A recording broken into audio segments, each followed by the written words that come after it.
Welcome to the JP8 Report. This is James Pierce with the JP8 Report with a 2026 election interview with Coryell County Commissioner 4 candidate Justin Smith. Good afternoon, everyone. Good afternoon, Justin. It's nice to meet you. Yes, sir. Thank you for giving us a few minutes of your time. We go over the same questions I'm asking everybody else, okay? Yes, sir. And just to let everybody know, I know it sounds like a broken record, but we got to make sure it's out there. He has paid me nothing for this interview. I have paid him nothing for this interview. And as many candidates want to participate, they can. And this will be put out on Facebook a little while later, okay? All right. That being said, tell us a little bit about Justin Smith. Well, I am a sixth generation Coryell County citizen. My family goes back to the founding of the county. My grandmother's grandfather, Grandpa Freeman, owned most of what was between Pearl and 84 back in the day. He helped feed a lot of people back in the Depression. He had a very large operation going. So we've been in it for a long time. My dad worked for Gatesville, the city of Gatesville, for the whole time that we lived here. He was animal control, so we got all kinds of exotic animals and cool stuff around. I've lived here my whole life. Followed my wife to College Station whenever she went to school, and then we came right back here. Do you have a degree from College Station? Not from A&M. I do have a degree. It's in computer information systems, but that's through Temple College. Okay. All right. That's cool. So that being said, about where do you live in Coryell County? So I live right next to the prison. I'm actually right on the edge of Precinct 4 and Precinct 2. Off Coryell. Coryell City Road is actually Precinct 2. I'm on Carroll Drive, which is just right around the corner. It's right off of Coryell City Road. Okay. You lived there a while? It's the house I grew up in. My parents got that place in 96. We moved there. And Mom passed in 13, Dad passed in 17, and then after he passed, I ended up with the house, and that's where we moved. Oh, cool. All right. So how big of a problem is illegal immigration in Texas? Illegal immigration in Texas specifically is quite a problem, but we have been doing, since the new administration, we've been doing a whole lot better, not having to fight the federal government, bringing lawsuits against us for trying to secure borders. Coryell County specifically, I don't know quite the impact there, but I do know, there's a lot of illegals that receive assistance with housing, with food stamps, with all kinds of things like that could go to our own citizens that are here legally and that actually need the help. There are people that actually need that help. Mm-hmm. And I do believe sheriffs and ICE all signed agreements to cooperate with each other too. Yes. Are you pro-life? Absolutely. From the moment of conception, you are a soul and you are a child of God, and at that point, you are someone. Okay. So about the Republican Party stuff here, Abraham George, the RPT chair, has been trying to close the Republican primary for a while, and he's engaged in a legal lawsuit right now to try to get it closed against Jane Nelson. She's our Secretary of State. And so do you support closing primaries? I do. There's a lot of nuance to that. Definitely in like federal elections, governor and things like that, I think that it is imperative that we have good candidates running. Not that we shouldn't in local, but I think that there's a lot more ability for flooding elections if you're looking on a state or a federal level, because if you're not closed at that point. You can have people come in and Exactly. vote for a worse candidate, make themselves look better. Coryell County, we don't hardly ever have Democrats that run. So the only issue I see there is, in a place as red as Coryell County, and I mean it goes both ways if you're looking in a blue county too. I think that people should be able to voice their opinions. So if your only candidates are of a certain party, I think you should be able to vote, but not necessarily in the primary, if that makes sense. Well, not in the primary, right? Yeah. There's only 17 states in the United States that have open primaries. Yeah. And we're one of them. Yeah. Okay. Hopefully not very long. Yeah. Do you support campaign finance reform? Absolutely. I think every dollar that comes in and goes out needs to be tracked. We need to see who has been funding whom and where those dollars are coming from. That needs to all be transparent. That's a big thing that I've been campaigning on is transparency, especially with financials. When you're looking at something like, especially on higher levels, you've got corporations and massive companies that are able to get people in there and have biased opinions because they're getting paid lots of money. The one you just filed a couple of days ago. Mm-hmm. I'm not going to ask you if you filed or not. I'm going to I assume did. you did. I did. That has to be posted by the tax assessor collector. That's who you turn it into. Right. For 5 years. Yep. It's got to be online. That's a new law as of last year. Yeah. I had to turn one That's in good. because I have some money left over from my campaign that when I last ran for office, and I didn't spend it all. I should have, but I had to turn one in every 6 months until I disposed of the money. Yeah. But yeah, you have to. It has to be published on the internet for 5 years. Yeah. What does Justin think about term limits? I think that's necessary. I think that as far as having someone in office,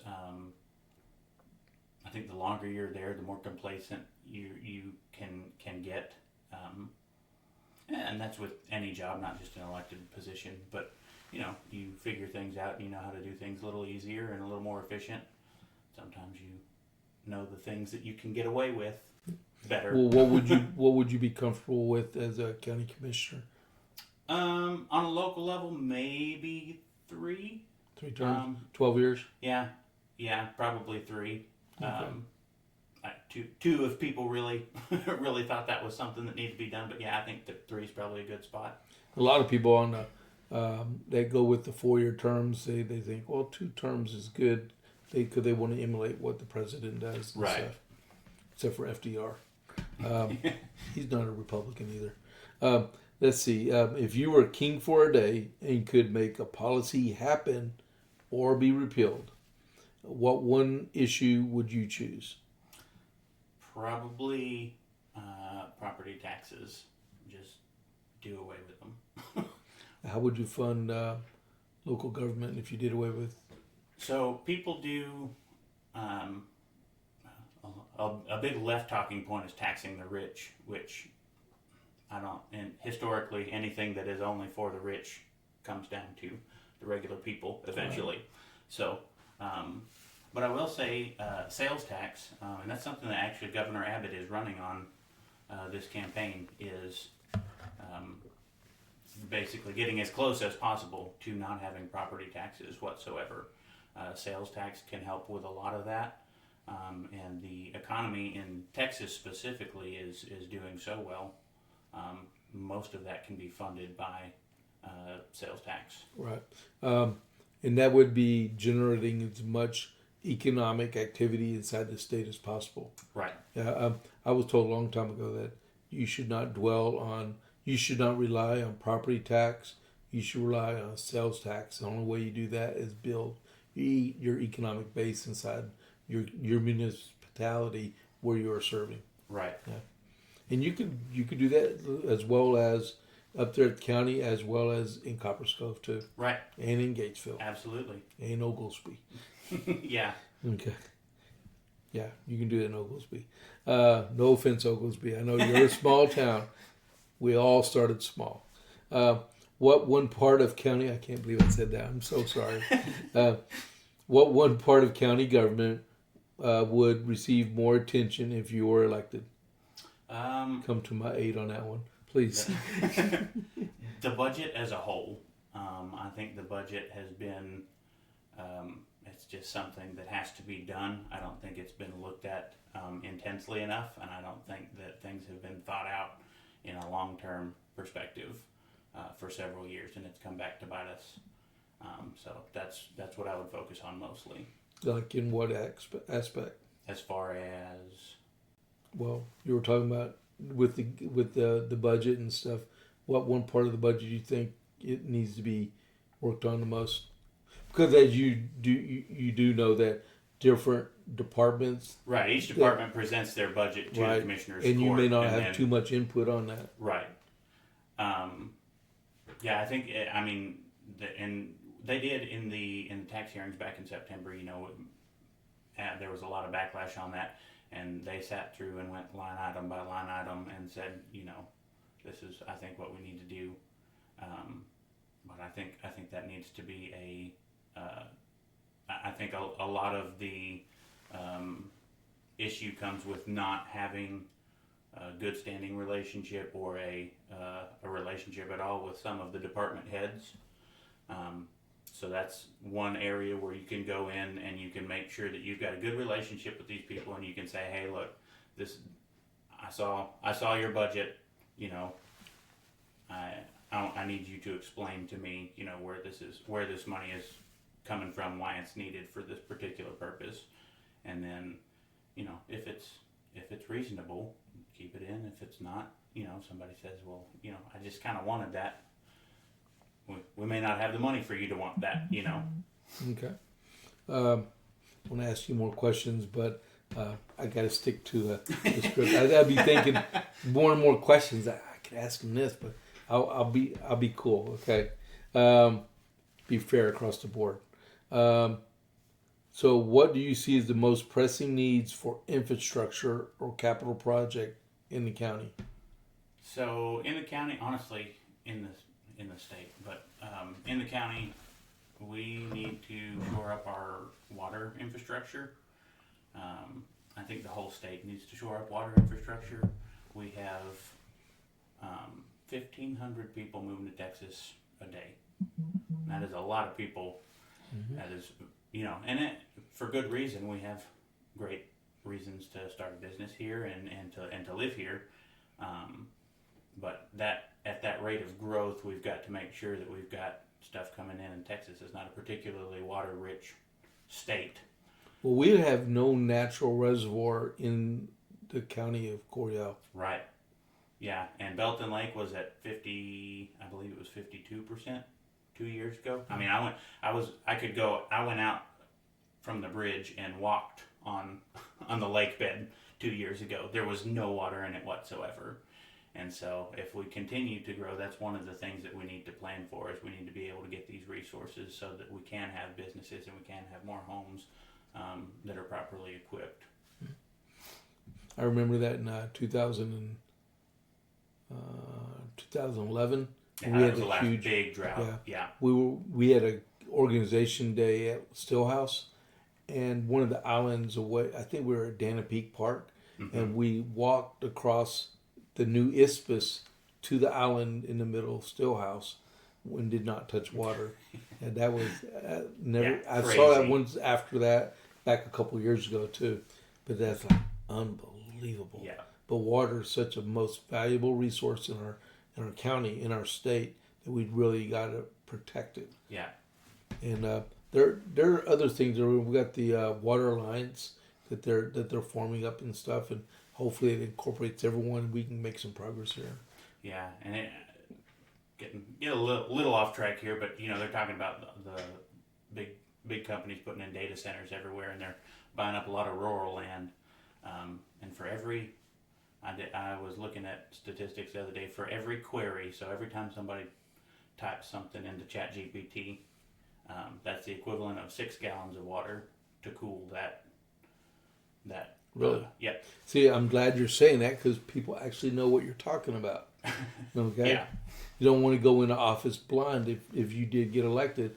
It's like, Justin does know stuff. I do my research. That's good. And then, what are your views on the Second Amendment? I am very pro Second Amendment.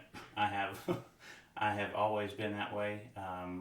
We've always gone, of course we can't do like we used to. My dad always talked about having a gun rack on his truck when he was in high school, and he can't do that anymore. Same here. But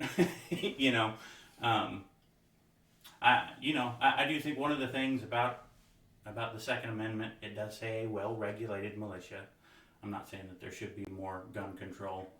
I do think that we need to make sure that the right people have them. But everybody has a right to defend their property, and everybody has a right to own a weapon. That's the whole point of a well-regulated militia is so that the government can't retaliate against you. That's what the Bill of Rights are for. Right. To protect you from the government, not protect the government from you. Exactly. Yeah. On my regular podcast, I actually have been reading Common Sense from Thomas Paine. Oh yeah. Yeah, and matter of fact, on the 10th of January was the 250th anniversary of the publication. That's cool. Yeah, and that's why I've been reading through on my podcast, and it was published anonymously because there was no First Amendment right to free speech in the British Constitution. That is cool. Right, and yeah. So that's why later on he put his name on it. Right.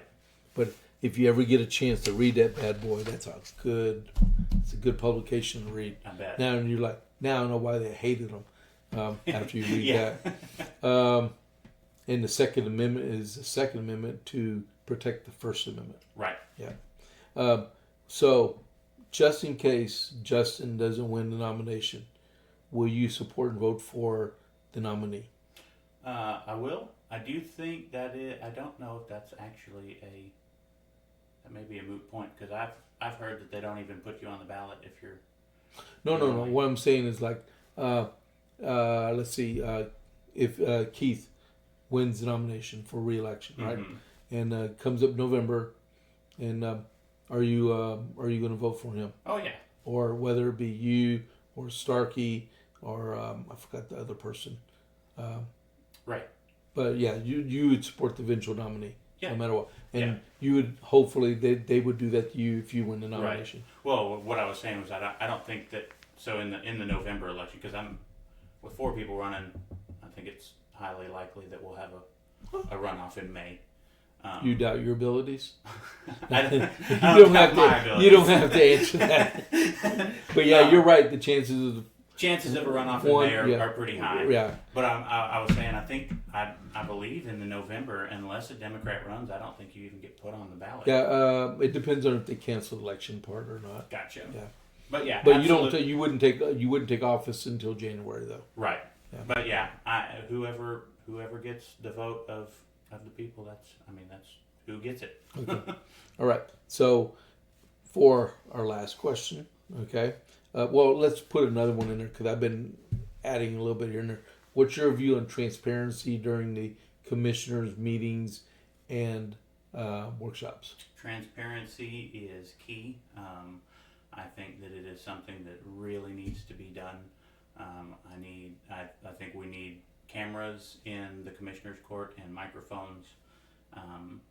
You can hear what somebody says, but if somebody's rolling their eyes or if they're falling asleep during commissioner's court or whatever, whatever it may be, I think people deserve to know, what they're getting out of the courts. That is something that I think really needs to be done. I work in the IT profession, and I will stand on it. I have told people I will, on my dime, I will put that AV equipment in commissioner's court, if that's at all possible. You just told that to everybody. I did. I will stand behind it. I promise. Okay. All right. Yeah. Because I did mention it. I don't know who I was talking with, but you can get a written transcript of the minutes, and you can tell how someone's frame of mind is And you can even, like you said, on a tape recorder. Right. You a tape recorder, but you listen Showing to your just age the here, audio. James. Yeah, we're doing Spotify with just sound. You can't tell if someone's like what the expression on their face is or their Exactly. demeanor. But when you're looking at them on video, you see and hear everything. Yep. And yeah, you see everything, the whole concept, what's going on. Because he could be talking, the person right next to him could be distracting him to a point or trying to push him on. And yeah, that's really good. I'm glad you brought that up and stuff. But yeah, so transparency is very important. Absolutely. No matter what level of government you're in. Oh yeah. And what about having commissioner meetings in the evening? Maybe not the workshop, but at least the actual commissioner meeting. I think that that's a great idea. Currently, they, I believe, are set at 9 a.m. 2 Tuesdays of the month, and What if you're at work? yeah, the majority of taxpayers who are going to be affected by these decisions can't make it to a 9 a.m. Tuesday meeting. Yeah. And they can't see it on video because y'all don't video it. Right, and you can't take your lunch an hour after you get to work either. Yeah. even if you were to go that far and say, "Well, I want to take my lunch and go to Some the of meeting." those meetings last 4 or 5 hours. Well, yeah. Yeah. Oh, yeah. When I was on the city council, I think I only had like 2 meetings in 3 years that went over 2 hours. And I was drained after that. I was drained. Let's see. And then for our last question, this is for you. Okay. Explain as long as you want and how thorough you want why you want to be county commissioner number 4. Okay. I like that you asked that question because I met a lot of people back in September at the tax hearings, and I had a lot of people that were telling me that I should run, and I hadn't even considered the thought until then. And then I talked to my wife about it and we prayed about it a little bit, and I said, yeah, I think this is something that I might want to do. And we went to a couple of things and a couple of different get-togethers, and people were asking me, why do you want to run? And I was saying, well, I've met people in the community that have called me to do so, and that was my answer for a while. Was I'm trying to do what the community wants. And one night we got home and my wife said, "That's not a good enough answer." And I said, "What do you mean that's not a good enough answer?" And she said, "They're not asking you why other people want you to run. They're asking you why you want to run." Mm-hmm. I said, "That's a good point." So I thought about it. And really, I think what really makes me want to run is whenever, from the time I started thinking about careers as a teenager, get into high school and people start saying, you need to start thinking about what you're going to do with your life. I certainly didn't think I'd be doing tech, but that's where I'm at. But I've always wanted to positively impact the lives of as many people as I possibly can. And I can't be Captain America, unfortunately, because I'm not a superhero. But got to do something. And everybody's got their own superhero skill. Yeah, exactly. And that is something that I have always held myself to. Is I want to do what will make the biggest impact for the most people and make their lives better.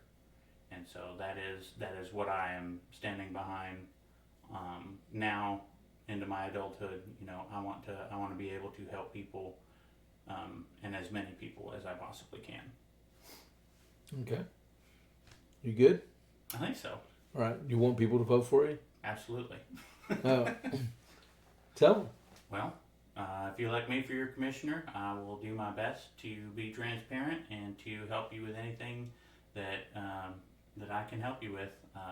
That's the whole point of being in public service, is helping people, and that's really what I want to do. All right. So thank you all for tuning in today. Don't forget, if you're not a follower of the JP8 Report, hit that follow button and then right next to it, hit that like button, please. Okay, and thank y'all very much for tuning in. And so this is, don't forget, March 3rd is the primary, and early vote is February 17th to February 27th. Yep. All right. So this is James Pierce with the JP8 Report. I'll catch you on the flip side. I'm out.